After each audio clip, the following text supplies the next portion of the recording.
On est dans le mois de Shvat, et donc dans ce mois, il y a un événement important qui s'appelle Tou B'Shvat. Alors, Tou B'Shvat, c'est le 15 Shvat, donc tout Tetvav, 15 Shvat. Et le 15 Shvat, c'est le Rosh Hashanah, c'est le début de l'année des arbres. Techniquement, voilà, dans la Mishnah, on nous dit qu'il y a quatre têtes d'année, début d'année. Et donc le 15 Shvat, c'est le début de l'année des arbres. Il n'y a pas dans la halakha de loi particulière à ça ou de bénédiction particulière, mais on marque le coup, on marque le jour, et on a l'habitude de manger des fruits, différents fruits. Voilà. Et en particulier les fruits d'Israël. Voilà, voilà. Donc ça, c'est ce qui se passe au quotidien. Il y en a qui mangent beaucoup de fruits, beaucoup de sortes de fruits. Aujourd'hui, on va essayer de comprendre, d'aller plus loin, d'essayer de comprendre le sens profond de ce jour. On sait que souvent les choses qui paraissent les plus simples, en réalité, cachent quelque chose de très fort. Alors, donc, Tou B'Shvat, le 15, le 15 du mois de Shvat, représente les arbres. Dans les arbres, il y a des fruits. Donc, dans la symbolique, l'arbre, ça représente l'étude de la Torah. Euh, L'étude de la Torah. Donc, si on veut, il y a l'orge, le blé. Donc, dans l'année, il y a des moments où c'est le moment des récoltes de l'orge, des moments de récolte du blé. Il y a aussi les récoltes des légumes. Donc, c'est des moments qui sont relevés dans la Torah. Donc, le blé, l'orge, les légumes, c'est plutôt l'action dans la symbolique. Donc, c'est expliqué longuement dans des textes de Kabbalah. Et l'arbre, Ilana de Chaya, l'arbre de la vie, c'est l'étude de la Torah. Et si on va un tout petit peu plus loin, donc ce qui est symbolisé par l'action, euh, en réalité, il n'y a pas nécessité d'avoir du plaisir. À la limite, c'est symbolisé par la soumission. Je fais parce qu'on m'a dit. Par contre, dès qu'on parle de l'arbre, le fruit, donc le fruit, ça a un goût agréable, c'est bon. Donc ça symbolise le plaisir. Le plaisir. Donc quand on étudie, on doit étudier avec plaisir. Voilà. Donc ça marque ce moment-là. Voilà, on marque le coup. On va dire, on fête, on valorise, on met en avant, dans le sens profond, l'idée d'étudier et d'étudier avec plaisir. Alors, avant de continuer, déjà, il faut poser cette idée-là, c'est que dans la vie, il y a des moments où on aime ce qu'on fait, il y a des moments où on subit ce qu'on fait. Ah, c'est comme ça. On va travailler, si on aime son travail, c'est bien, mais le travail, l'objectif du travail, c'est pas d'aimer son travail, c'est de gagner sa vie. Et si on n'aime pas, on y va quand même. Par contre, il y a des moments donnés, des moments de vacances, des moments agréables où l'objectif, c'est le côté agréable. Dans la religion juive, c'est pareil. Il y a l'action, c'est la soumission, l'étude, c'est le plaisir. Essentiellement, un homme doit étudier où sa volonté est. Dire que quand j'étudie, c'est très important de prendre du plaisir à étudier. Si j'étudie et que j'aime pas mon étude, en fait, il y a un souci. C'est-à-dire il va y avoir un moment donné, ça va lâcher. Il faut que l'étude soit agréable, de manière générale. On peut se forcer un petit peu, mais c'est marqué, il faut chez Libo Chafetz. Et cette idée-là, elle est représentée par Toubishvat. Oui, mais ça sert à quoi? Quel est l'intérêt? Alors écoutez bien ce qu'il dit. Il dit, dans les mots, Rosh Hashanah la Perot, à Ilan, ou Yom Gilouy shel Nekudat Shoresh Pnimit. Donc, ce jour-là, on dévoile en fait la profondeur de la Torah. Shemimena mit male limud Torah shel kol hashana beta'anug nifla. Et ce jour-là, je vais remplir mes batteries pour que toute l'année, j'ai la force d'étudier avec plaisir. Voilà. Donc là, déjà, on avance un petit peu. Non seulement on va dire, on fête ce moment-là, mais on prend les forces. Si je réussis ce jour-là, si je réussis mon Toubishvat, toute l'année, je vais étudier avec plaisir. Alors,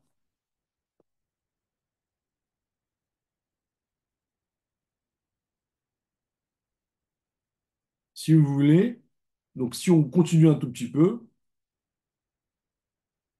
euh, ça veut dire que ça implique que, et on le voit, on le constate, qu'il y a des moments donnés où j'étudie, j'ai pas envie d'étudier. J'ai pas de plaisir. Je préfère faire autre chose. Me détendre, regarder un film, lire un livre, aller me balader. Euh, donc, et à la limite, Pourquoi ça, hein, pardon, pourquoi ça implique ça? bah, si je dois prendre des forces, tu vois, c'est-à-dire Ouais. que bah, on le voit bien, quoi. Et des fois, on n'a pas envie. Et quelque part, le fait d'étudier sans plaisir, c'est pas juste un. En dehors du fait que ça, tu risques de ne plus étudier, ça, ça handicape ton étude. Parce qu'une étude, autant une mitzvah, si elle est faite sans plaisir, c'est pas grave, à la limite au contraire, ça développe chez toi la soumission. Autant l'étude, si il n'y a pas de plaisir, ça cause un problème. Parce qu'il manque quelque chose dans la mitzvah. Tu vois? Et on voit, des fois, on n'a pas envie. Encore, les Mm. Chabad, on prépare des cours. Donc, on a trouvé une façon de tricher un peu. Quand tu prépares un shiur, ça, c'est une béquille extraordinaire pour avoir du plaisir à étudier. Mais quand tu Mm. étudies seul, sans objectif, des fois, on n'a pas envie. Alors, donc, en réalité, on tient compte de dans- de cette baisse de régime. On te dit, bah, effectivement, la poussière, la rouille, le gras va enlever la fluidité. Il se passe des choses dans la vie d'un homme qui fait que bah, le plaisir de la spiritualité, et en l'occurrence la Torah, elle est moins grande. Donc, pour pallier à ça, on a créé un jour qui s'appelle Tou Bishvat, qui est censé nous donner, de nous remplir les batteries pour trouver du plaisir pour l'étude toute l'année. Ok. Regardez, hein, je vous lis dans les mots. Nitan leitalot, Akadosh Baruch Hu noten la Yehudi matana.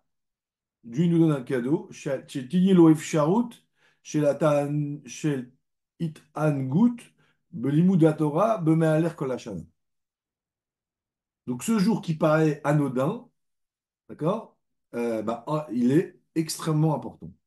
Ça veut dire que si je rate pas mon Toubishvat, eh ben, je serai, il y a un avant et un après Toubishvat dans ma relation à l'étude de la Torah et de manière plus globale, dans ma relation au plaisir spirituel. Alors, voilà. Donc ici, on a un point, voilà, Toubishvat, en dehors de manger des fruits qui sont agréables, on mange de l'énergie spirituelle pour pouvoir étudier toute l'année, avec plaisir. Oui. Comment ça se fait que la fête elle est aussi cachée? Ça veut dire on demande à n'importe qui ce que c'est tout bivat, tout le monde va nous parler de fruits. Et, si on dit c'est quoi la fête de la Torah, ils vont nous dire Shavuot, quoi. Alors, je vais te reposer la même question. Comment ça se fait que la Kabbalah, la Chassidoute, qui est quand même la partie de la Torah la plus magnifique, est cachée et que la Torah Pshat, que le sens simple et l'histoire voilà, Mhm. est dévoilée? C'est souvent comme ça. Souvent comme ça. Plus, alors, j'avais étudié, mais il faudrait que je me essaie plus les choses sont importantes, plus c'est simple, plus ça paraît simple, plus c'est profond. J'ai compris. Voilà. Alors pourquoi c'est comme ça? J'avais eu le raisonnement, mais là je l'ai plus. Mais dans mon esprit, dès que c'est simple, je sais qu'il y a un truc très fort derrière. Donc encore plus fort Ok. que. Voilà. Par exemple, le Messirut Nefesh, c'est pas écrit dans le Tanya, clairement. Tu vois, il y a, tu vois, il y a plein de choses comme ça. Bon, on avance. Alors, mais effectivement, tu as raison de souligner cette, euh, cette chose-là. Euh, alors, maintenant qu'on a posé ça, il faut faire une petite parenthèse en disant, attention, il ne faut pas gâcher ce cadeau qui nous est donné. Ouais, on te dit que dans l'année, il y a un jour où tu vas recharger tes batteries pour un sujet assez important. Et on peut passer tout bishvat voilà, à travailler, à manger quelques fruits et à ne pas s'arrêter dessus et ne pas profiter. Donc on appelle ça du gâchis et on appelle ça de l'humiliation. Gâchis, parce que ben, on dit ben, Dieu il t'offre un cadeau et toi tu t'en profites pas. Et on appelle ça un shoté. Un imbécile, c'est celui qui gâche les cadeaux qu'on lui fait. Et une humiliation, parce que si Dieu il te fait ce cadeau et que toi t'en profites pas, ça veut dire que tu tiens pas compte de l'auteur du cadeau. Voilà, donc il y a un Yetzer Hara qui existe, une faiblesse, un défaut humain, c'est que quand on nous offre quelque chose, bah voilà, on va pas forcément réaliser la portée et l'importance du cadeau. Donc il faut se travailler aussi. Il faut dire attention, tout bishvat, faut pas que je rate, quoi. Il faut pas passer à côté. Voilà, ça, c'est une parenthèse qui existe. La preuve, c'est qu'il y a une Gemara qui dit, je répète les mots, shoté, pardon, Razal Omrim, chez Adam shoté, ou Misheme Abed, ma chez Notnim lo. Vous voyez? C'est-à-dire que si la Gemara, elle a pris le temps de l'écrire, c'est-à-dire qu'on peut avoir cette espèce je sais pas moi, d'orgueil, d'insouciance, voilà, d'inconscience plutôt, et de dire, bon, c'est pas très important. Voilà. Donc, vous savez, on le vit, hein. Des fois, vous offrez un cadeau à votre femme, à votre mari, à quelqu'un, et la personne, elle apprécie pas. Ben, on est malheureux, vous voyez, ça, on se dit, mais je t'ai fait un cadeau. Dis merci, mais c'est pas pour me dire merci. Apprécie le cadeau que je t'ai fait, vous voyez. Ben, ça existe, ça, dans la Vodat Hashem. Voilà. C'est une petite parenthèse. Alors, avant de continuer dans la profondeur du sujet, et si tout bishvat, ça marche pas, si on va faire tout ce qu'on va dire et que ça marche pas, ça peut arriver. Alors, dans le texte, il le dit tout de suite au début, donc il dit, ben dans ce cas-là, il faut aller voir un docteur. C'est quoi un docteur? Pas un docteur normal, un docteur de l'âme. Des fois, on va essayer de faire tout ce qu'il faut et on dit, ça marche pas. On n'a pas dit ce qu'il faut faire. Oui, oui, je sais. Je suis Ah. l'or de la science. Il dit, voilà, donc c'est quoi un docteur? C'est un rabbi, un mashpia. C'est-à-dire que c'est important de comprendre que dans la vie, on peut, l'homme a encore un autre défaut, c'est qu'il pense qu'il peut se débrouiller seul. Alors quand on est jeune, à la limite, on peut comprendre, mais en vieillissant, on comprend bien que ben, l'être humain est faible, et plus ça va, et plus on a besoin d'être aidé. Et comme dans les régimes, il y a des, je sais pas comment on appelle ça, des coachs, je sais pas, des médecins qui t'aident à maigrir pour le sport, pour la psychologie, pour le médical. Ben, il y a aussi des coachs spirituels. Alors, il y a des raves halachiques, il y a des raves coachs, il y a des raves qui ont un peu de sensibilité, il y a le rabbi, etc. Dans tous les cas, assez le harav. Donc si on essaye de faire des efforts pour arriver à une sensibilité spirituelle, et ça ne marche pas, si on fait tout ce qu'il faut, et pas que ici, de manière générale, c'est bien d'avoir un rave qui nous aide à avancer. Je me souviens quand j'étais jeune, avoir rencontré ce qu'on appelle un rave, mais pas dans la Torah. C'était un shliach, un rave, mais il faisait du business. Et je sais pas pourquoi, on a fait connaissance. Il m'a demandé de l'aider quelques semaines. Et je me souviens que quand j'étais avec lui, il m'a fait faire des choses. Il m'a donné la force pour l'aider, hein, que moi seul, j'ai jamais réussi et après, j'ai plus réussi. Mais sous son influence, je l'ai aidé, mais il m'a coaché et il m'a scotché aussi. Et j'étais quelqu'un d'autre. Donc, il m'avait donné des forces. Voilà. Bon, malheureusement, c'était pas dans la Torah, c'était dans le business. Bon. Voilà. Donc, en vérité, c'est important des fois d'avoir une énergie de quelqu'un d'autre. Voilà. Quand on voit que ça marche pas, de manière générale, il faut avoir la conscience, l'humilité de assez le rave, bien que le rabbi il dit qu'il en faut tout le temps. Voilà. Il faut trouver un rave qui pense à vous ou pas à lui, ça c'est la base, mais ça existe. Et même si ce rave-là, il n'est pas parfait, même s'il n'a pas tous les critères du rave que vous souhaitez, s'il t'aide à avancer, il faut le prendre. C'est pour ça qu'on dit fais-ton un rave. On n'a pas dit choisis.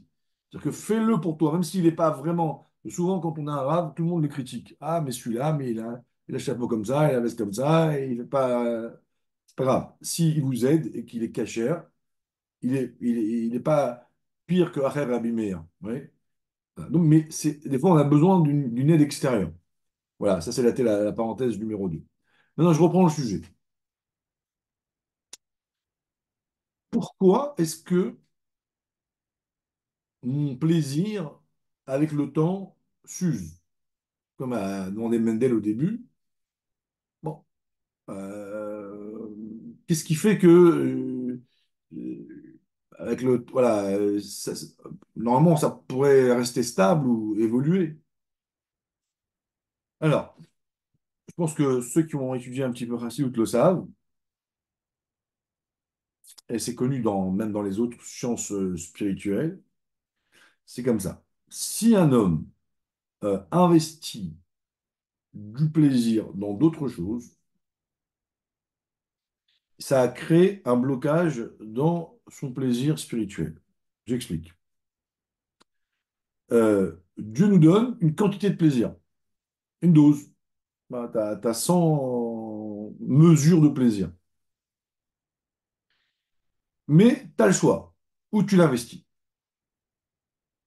Si tu investis ton plaisir dans les choses permises, de manière excessive, alors automatiquement, tu vas perdre ton plaisir dans la spiritualité. C'est marqué Tokfa de Goufa, Chulcha de Nishmata. Plus ton corps il est puissant, et plus ton âme est faible.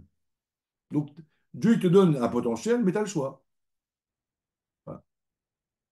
Donc, si tu vas manger une pizza et que dans ta pizza, quand tu vas la manger, tu vas faire le chamichoud et tu vas mettre l'harissa et le pois avec, que tu veux qu'il soit chaud et que tu vas, pizza, ah bah, tout ça que tu as consommé. Tu as consommé ton plaisir. Et il continue, il dit, non seulement ton plaisir de l'étude de la Torah va être touché, mais ça commence à réveiller en toi des sfekot de la Emouna. Oui. Même ta croyance en Dieu va être impactée par l'abus de plaisir dans les choses permises. Et il dit entre parenthèses, c'est pour ça que les chassidim, ils font très attention d'aller au mikvé, de se tremper dans le bain rituel, parce que le fait de se tremper, et c'est pas que chez nous, en général, ça a un symbole de pureté, ça enlève en partie l'impact, la saleté que laisse en nous l'exagération des plaisirs matériels. Et donc, ça redonne en fait une émouna simple. Ça raconte une histoire avec un grand mashpia, un grand rave, et il y avait quelqu'un qui est venu voir, il a dit Rabbi, j'ai des sukkot dans la émouna, mais il était embêté parce que le rabbi lui dit va au milieu, va au milieu. Rave, le mashpia. Rabbi Shmuel, Rabbi Shlomo Chaim Kasselman. Quand il est revenu du mikvé, et ben en fait, ces doutes, ils étaient déjà partis. Ok. Voilà. Donc, on va dire que on ne parle pas de ce qui est interdit, hein. Voilà, ce qui est interdit, c'est même ce qui est permis, bon, on a le droit mais si on met la tête dans le plaisir matériel, on va chercher le plaisir matériel, ça use le plaisir spirituel. Et c'est marqué dans le Yakuti Shimoni, עד שאדם מתפלל על דברי תורה שייכנסו בתוך מעי, יתפלל על אכילה ושתייה שלא ייכנסו בתוך מעי. Je traduis. Avant de prier pour que Mathia rentre dans mes entrailles, il faudrait prier pour que la nourriture et la boisson ne rentrent pas dans mes entrailles. Que ça veut dire? Donc c'est il y a le coup de Shimoni. Donc c'est un texte très ancien. Pas, que ça veut dire? Ça veut dire un homme qui est plongé dans l'hédonisme, dans le plaisir absolument, qui veut profiter de ça. Vous voyez, il mange, mais c'est pas qu'il a mangé, c'est qu'il veut, tu vois. Eh ben, le plaisir va rentrer en lui profondément et que va ensham makom, chez Beau vrai, à Torah, yecholim les canes. Et il n'y a plus de place pour que les divrei Torah y rentrent, c'est déjà occupé. Gamimolomet Torah, en inirneset le toho pnima. Même s'il étudie, ça rentre pas. D'accord? Parce que déjà, c'est plein, il n'y a plus de place. Et, et il amène une idée qui est vraie, c'est que c'est connu que quand on fait des régimes, quand on mange, il faut manger des bonnes choses.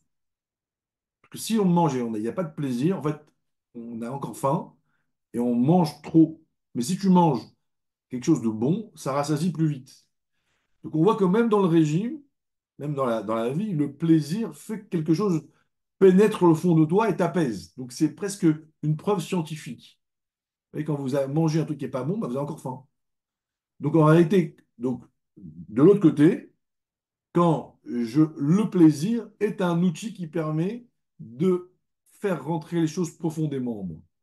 Donc c'est pour ça que, bah, comme on est des hommes matériels et que toute l'année on est dans la matérialité, on mange, on dort, et ça, donc forcément il y a une déperdition du plaisir spirituel. Donc la Torah l'a prévu comme dans une voiture, une batterie, des recharges de batterie, pour que, hop, tu recharges en batterie pour reprendre, c'est un cadeau de Dieu, si je fais un certain effort pour pouvoir recharger la batterie, pour que facilement on arrive à étudier par plaisir. Voilà. Donc il y a comme un cadeau, c'est comme un cadeau c'est un cadeau, voilà, ça c'est un cadeau. Alors, comment on accède à ce cadeau? Alors il dit, Ashela Agdola, la grande question, oui. Ma alenu la saute, qu'est-ce qu'on doit faire concrètement pour ressentir cette sainteté-là? Qu'est-ce que je dois faire pendant tout Bishvat? Alors, le rabbi a fait plusieurs Mahamarim sur tout Bishvat et, et il pose cette question. Ah, il dit, donc, ce qu'on devrait faire pour être simple, le rabbi il dit, ce qu'il faudrait faire, c'est s'arrêter ce jour-là et réussir à étudier avec plaisir, la base. C'est-à-dire que, dire, voilà, tout Bishvat, je fais la chose qui va me donner cette chose-là. Je vais étudier avec plaisir. Mais on va l'expliquer de manière plus détaillée. Alors, premièrement, ça veut dire quoi étudier avec plaisir? Alors, dans l'absolu, ce serait d'étudier la Torah et de ressentir la spiritualité de la Torah, de ressentir Dieu et de prendre du plaisir de ressentir Dieu dans la Torah. Ça, ce serait l'étude idéale. Mais tu dis, mais ouais, des fois, j'y arrive pas. Ressentir Dieu, ouh là là. Alors, il dit, on peut commencer par de manière plus simple. Ça veut dire, je vais étudier aujourd'hui 2 pages, une page en plus. Je m'assois, j'étudie 2 pages et je suis content de moi, même si c'est un plaisir très technique, c'est pas grave, c'est déjà, la- ça rentre, on va dire, dans l'action qu'on doit faire pour que ça marche. Donc déjà, tout bishvat, il faut se débrouiller pour prendre un plaisir, quel qu'il soit, dans l'étude de la Torah. Soit un plaisir absolu, soit un plaisir imaginaire, on va dire. Vous voyez, que je me suis mis un objectif, et là, j'ai kiffé. OK? Euh, alors, alors, en fait, mais c'est un plaisir qui est faux. J'ai dit, je mets 3 pages, j'ai fini 3 pages, je suis content de moi. Alors, on te dit, étant donné que la Torah est plaisir, alors même si toi, tu as un plaisir imaginaire, mais ton plaisir imaginaire, il va se connecter au vrai plaisir et ça va l'amener en toi. OK? Et il continue, il dit, la Torah, là on rentre dans le fond du sujet, c'est le plaisir de Dieu. Comme c'est écrit dans Michelet, comme c'est écrit dans la Bible, Va'eye sha'ashuim yom yom, la Torah est le jouet de Dieu au jour le jour, mais sa reket le fanav bochol et. Elle joue devant lui à chaque instant. Donc, ne me demandez pas pourquoi ou comment, mais c'est écrit que Dieu a un jouet. Ce jouet-là, c'est la Torah. Et un jouet, par définition, ça me fait plaisir. Ça veut dire quoi? Mais Torah ta'anug asirri alamdani, moi, quand j'étudie la Torah et que j'ai un plaisir intellectuel, Talmud onega Torah mitzad meuta, il se cache au fond à un plaisir qui est lié à l'essence de la Torah. Ça veut dire que c'est quoi cette essence-là? C'est le plaisir que Dieu a à travers elle. D'accord? Ata'anug agalou mitzad asechel, kashur le ta'anug apnimi chez la shashim ha'elyonim. Le plaisir intellectuel que j'ai moi en tant qu'humain se connecte au plaisir absolu qu'il y a dans la Torah, qui est le plaisir de Dieu. C'est un des sujets qui sont largement expliqués, mais là, on les formule simplement. Donc, on a ici un verset qui nous dit que Dieu a du plaisir. Qu'est-ce que ça veut dire? Ok. Pour l'instant, on accepte l'idée. Moi, quand j'étudie et je prends plaisir, je me lie à ce plaisir. C'est comme si je jouais avec le jouet de Dieu. Mais non. Voilà. Donc, déjà, s'il y a tout bishvat, j'arrive à avoir un peu de plaisir. On va dire, j'applique cette idée-là, cette notion-là, étude plus plaisir. Mais il continue, il dit, euh, au même titre que quand je mets les tefilines du bras, je dois avoir un esprit. Quand je mets de la tête, je dois avoir un autre esprit. D'accord? Donc il y a une kavana. Il y a l'action qui doit être accompagnée de, d'une concentration. Et il dit c'est la même chose à tout bishvat. On va dire ce qu'on nous demande à nous d'avoir à ce moment-là, au moment où j'étudie la Torah avec ce plaisir-là. Je fais dans les mots. בט"ו בשבט, הרצון צריך להיות מכוון לקבלת תענוג בלימוד התורה. On nous demande de vouloir. Vous voyez, comme quand je mets les tulines, je veux quelque chose.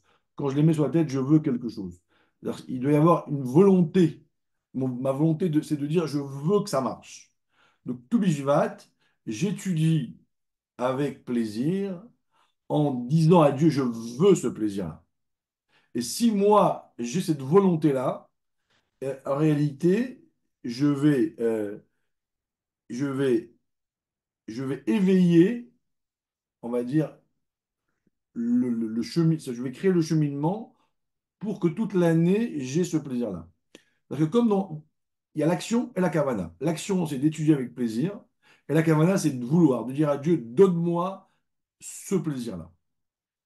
Voilà. Donc, dans le rabbi, dans les Mahamarim, il explique que c'est la formule pour réussir à déclencher le plaisir pour l'année.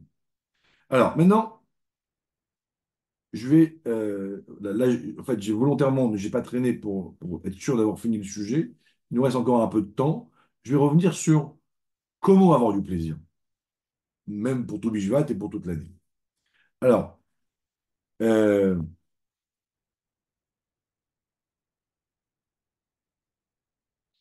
il dit ici,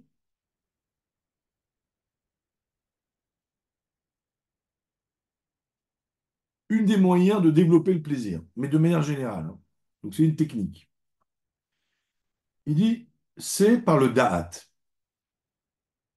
Je traduis, après j'explique. Chorma va bina, adain enan meviot l'idée de kashrut.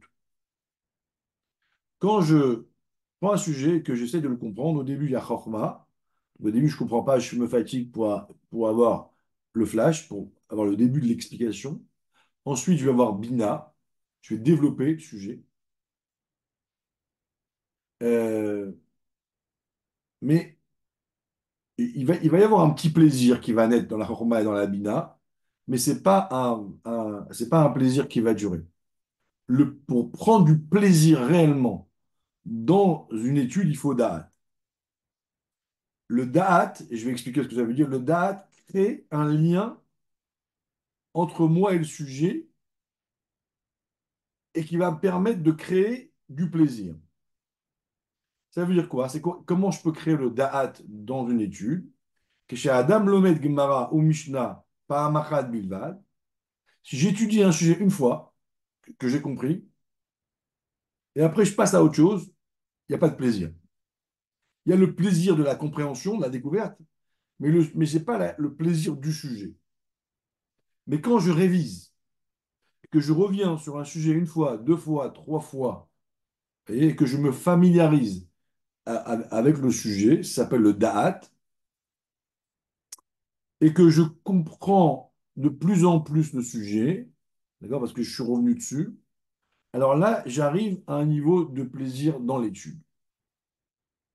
Achazara i avoda chez la da'at. Le fait de réviser, alors j'ai pas le plaisir de la découverte, qui est un plaisir qui est quelque part furtif. Mais j'ai un plaisir de la connaissance du sujet, il est familier, et là, tout d'un coup, je commence à l'aimer parce qu'il fait partie de moi. Euh, Itgalut harishona, tfisa harishona chez la suga, nase bechorma obina, veilu achazara va'amaka, ve'ita haikashrut, i'avoda chez la da'at, ve'ze mevia ta'anug. Donc, là, le fait de m'approfondir et de revenir dessus, donc, qui est lié au cerveau, au petit cervelet, au da'at, ça crée du plaisir. Alors, malheureusement, on a tendance des fois, on survole un sujet et on passe à autre chose. Ça, c'est une catastrophe, parce qu'on n'a même pas bien compris. Des fois, on étudie un sujet quand on a bien compris, donc Rorma et Bina, on passe à autre chose.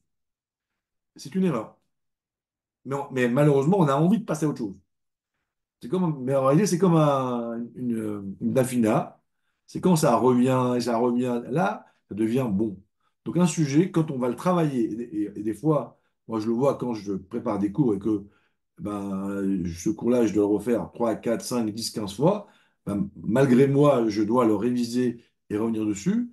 À un moment donné, le sujet il devient croustillant, je ne sais pas si ça se dit, il prend du goût, le sujet, je le vois partout. Et là, il devient plaisant. Donc, si on veut, pendant tout Bishvat et pour l'année qui suit, devenir un passionné de l'étude, un homme qui vit dans le... Parce que quand on est du plaisir, on vit dedans, eh ben, il y a ce qu'on a dit, ne pas rater la fête de tout Bishvat, étudier avec plaisir, et en ayant la volonté, en disant Hachem, je t'en supplie, aide-moi pour avoir du plaisir pour l'année. Mais en plus de ça, par la technique euh, d'étudier, de revenir dessus. Alors, euh,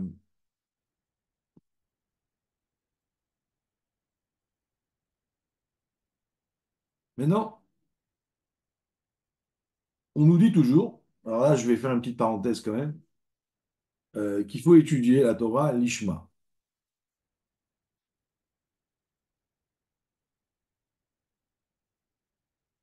Euh, on dit qu'il faut apprendre la Torah pour Dieu.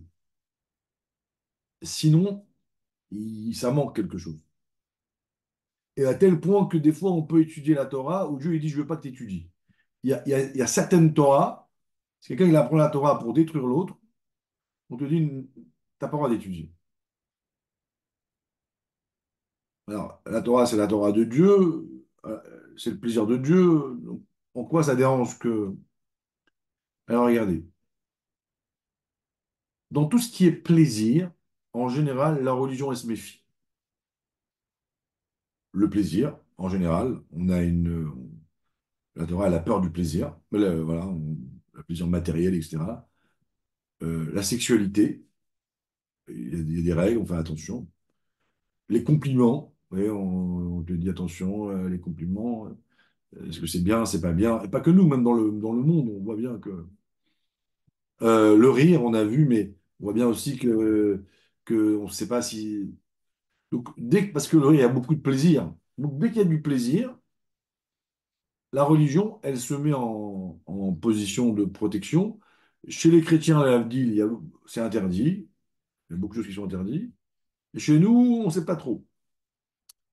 Alors, il faut comprendre une chose, c'est que la règle, c'est qu'un camion de poubelle n'est jamais protégé. Un camion de police, un camion de la Brinks, il y a toujours protégé, il y a l'armée, etc. Pourquoi? Parce que quand il y a de l'or, on va le protéger. Quand il n'y a rien, on ne protège pas. Quand un homme est dans le plaisir égale énergie. Et tout le monde court après l'énergie. Quand j'ai du plaisir, ça veut dire qu'il y a beaucoup d'énergie qui circule dans mon corps. Et quand il y a beaucoup d'énergie qui circule dans mon corps, il y a les clipotes et les forces du mal qui viennent et qui essayent de se les approprier. Donc c'est pour ça que dès qu'il y a du plaisir dans quelque chose, la Torah, elle se méfie et te dit attention à ne pas laisser les forces du mal s'approprier ce plaisir-là. Donc en vérité, quand la Torah dit attention, c'est pas que c'est interdit comme des fois les chrétiens le font, c'est qu'on te dit, on te met en garde qu'il y a beaucoup de puissance, donc il ne faut pas que ça soit pris par les autres. D'accord? Donc c'est comme l'abri, tu vois. Il y a de l'or, on met une protection. C'est quoi chez nous, concrètement, le voleur? C'est quoi le voleur? C'est quoi les clipotes qui viennent me voler, les forces du mal qui viennent me voler mon énergie? C'est mon ego. C'est le côté, c'est pas l'âme, c'est, alors l'ego, c'est, comment on appelle ça? C'est quand je me regarde vivre. Donc je vais étudier un texte de Torah, j'ai eu du plaisir, et à ce moment-là, je m'observe prendre du plaisir. Ça, c'est le début, si vous voulez, c'est le côté narcissique. Bravo. Donc le narcissique, c'est pas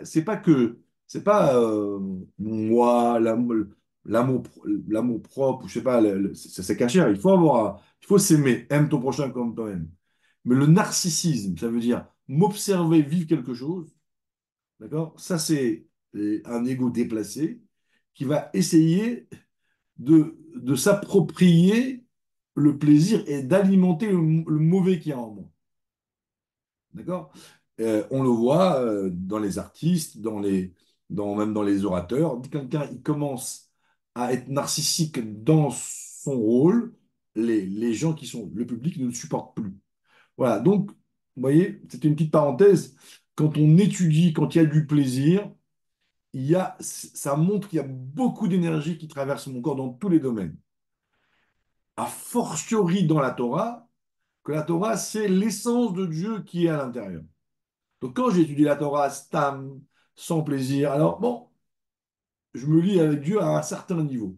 Quand j'étudie la Torah avec plaisir, tout d'un coup, il y a beaucoup d'énergie qui rentre, et dans cette mitzvah-là, j'ai le devoir de prendre du plaisir.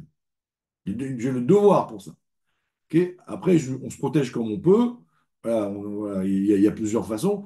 Et pour arriver à ça, il y a ce qu'on appelle Tu Bishvat. C'est le jour où c'est le moment de profiter pour toute l'année.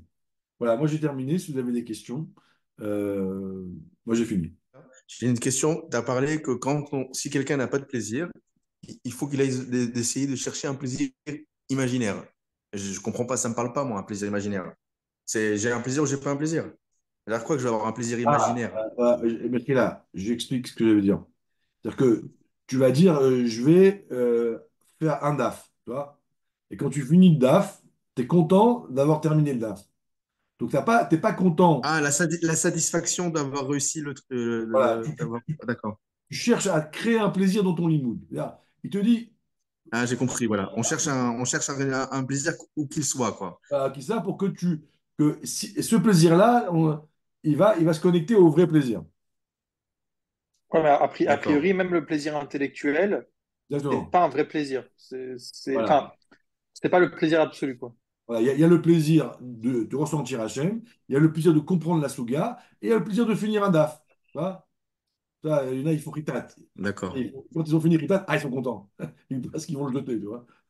Mais, tu vois, parce qu'ils ont, mais même ça, c'est le début de la ficelle, quoi.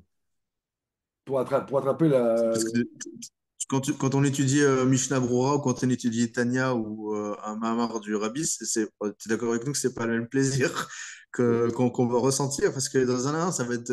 Bon, il y en a qui aiment bien les pilpoulim, mais c'est autre chose quand même. Il y en a un, c'est très sikhli, très cartésien et ça on peut et ça on peut pas. Et d'un autre côté, on va chercher des explications un peu plus enfouies en nous, dans Exactement. la Ah bah là, Neshama. tout bishvat, on te dit, débrouille-toi, trouve du plaisir. Là, là, mais trouve-en. Et si tu trouves du plaisir, t'as créé la connexion avec le plaisir essentiel. Mandel, tu as une question?